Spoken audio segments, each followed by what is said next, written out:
Melva 2 karya Landinata ya, dari program studi sastra Rusia. Ada yang menangis, suaranya sampai kepadaku. Siapakah dia yang sedang ada di antara awan itu? Air matanya yang hampir menimpa bumi aku tangkap lebih dulu. Tetapi beberapa air matanya yang tidak bisa aku tangkap jatuh ke atas bumi dan berubah menjadi cerita yang dibawa angin dan disampaikan kepada orang-orang yang kemudian menjadi begitu lama.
Dan melangkah masuk rumah.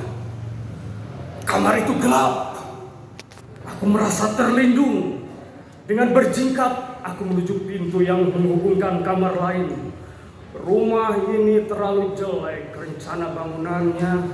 Jendela itu hanya satu-satunya, mungkin perencananya juga seorang malu. Terkutuklah dia. Dan ketika aku putar handle pintu, hai, sungguh keterlaluan sembrononya pemilik rumah ini. Pintu itu tak dikunci sama sekali. Menurut penyelidikan Basran 3 hari sebelumnya, rumah ini hanya dihuni oleh 2 orang suami istri yang belum punya anak. Subur. Aku juga merasa ketika mereka belum punya anak, aku merasa bersyukur. Bayi adalah musuh golonganku. Perlahan pintuku buka, sejumlah cahaya menimpaku tiba-tiba, dan 2 suami istri itu sedang tidur pulas di bawah selimut yang tebal dan mahal harganya. Barang yang sebenarnya cukup membuatku ngiler. Lelakinya mendengkur keras sekali, dan di meja berserakan barang-barang kecil yang cukup berharga. Begitu, ia sudah terlalu payah. Paling-paling nanti pagi dia sudah mati. Sulit menghindari penghakiman semacam ini. Sebulan ini saja sudah ada rumah kemasukan maling.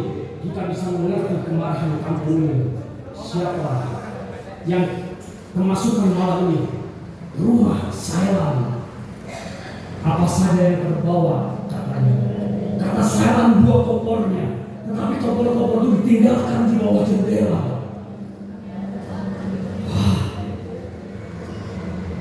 Lalu koper yang dibawa maling ini koper siapa? Dia membawa koper. Ya akan di sini. Salah seorang mencari yang seperti itu. Gila. Mungkin ini kekeliruan lagi seperti terjadi di kampung. Di kampung Meniran 2 bulan yang lalu, seorang gelandangan dihantam sampai mati di turun maling. Coba kita bongkar dulu kopor itu.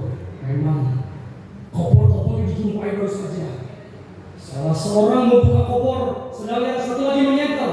Ada surat-surat di sini. Kita betul-betul keliru. 2 orang itu bisu sejenak. Dia orang dari Banyuwangi, namanya Kevin. Tiba-tiba datang lagi orang di luar sana. Senter dinyalakan bersedang. Naskah perang itu. Hei, Dick, maling itu mati, Mas. Ya, kita mungkin keliru bagaimana. Mereka berkerumun.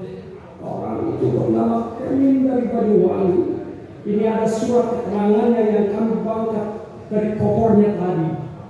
Emin, betul dari Banyuwangi, Mas. Itu saudara Pak Nordin yang kemarin dikatakan pada saya akan mengunjungi ibu pada kota ini. Di atas pohon aku makin gemetaran, badanku lemas. Kalau aku terjatuh, mungkin aku akan dicacah-cacah oleh penduduk kampung yang tentu saja 2 kali lipat ganasnya setelah mengetahui kekeliruan mereka. Kira-kira jam 5 pagi aku turun. Setelah semua orang pergi ke rumah Pak Modin yang rumahnya jauh di ujung kampung dan melupakan aku. Aku bisa melihat semua ini dengan jelas dari pohon penyelamatan. Semua jin kegelapan dan dewa main telah berhasil menyelamatkan salah seorang putranya dari maut. Pujiku selalu bagi para jin.